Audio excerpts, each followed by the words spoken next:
Welcome to Other Perspectives. I'm Nancy Kaplan. Today we will answer the question, how does parkland stop being parkland? We will examine the city's process for relabeling and repurposing our parkland. The focus will be on the pre-purposing of Fuller Park to Fuller Road Station. My guests are two long-time Ann Arbor residents. You probably know them from their thoughtful contributions to many issues facing our town. Rita Mitchell has worked persistently for years on issues affecting Ann Arbor's quality of life. Based on her extensive research, she speaks on a broad range of environmental issues from Argo Dam and Allen Creek Greenway to neighborhood preservation and the defense of our parkland. John Satterino has been active in the Ann Arbor community for more than 40 years. He was involved in the Broadway Bridges back in 1968. He was an active member of the Citizens Association for Area Planning when Fuller Road was being expanded and the beauty of the valley was a concern. More recently, he was a member of the Park Advisory Commission and was its chair for 1.5 years.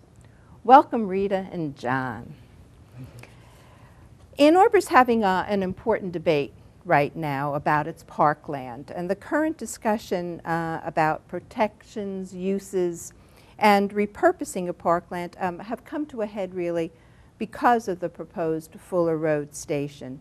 The public's awareness, I believe, came to the fore subsequent to the February 2009 Memorandum of Understanding between the university and the city, better known as an MOU, Memorandum of Understanding.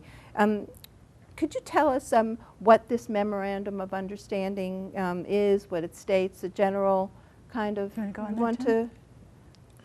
Well, you have first to understand that a lot of this information was slow in coming out and was only revealed after sort of an exhaustive check of the city's files and information from the university also.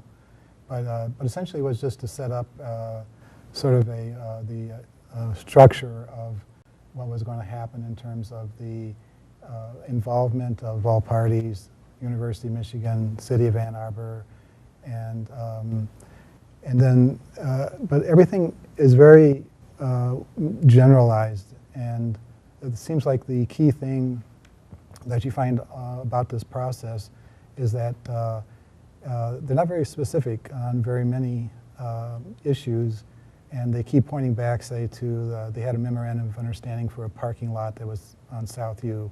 That was probably their incentive to go that route this time.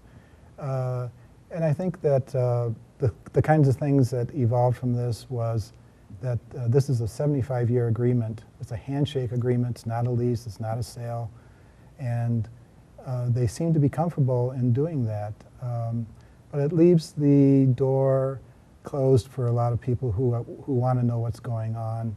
And we've searched really hard to find out about that. Okay, so it seems like the Memorandum of Understanding is kind of just a general outline, if you will, and it talks about phase 1 and phases to follow. Do you want to say something about phase 1? Well, what we've learned so far is that the university has a strong goal to develop a parking structure to support its staff, faculty, and patients coming to the hospital area.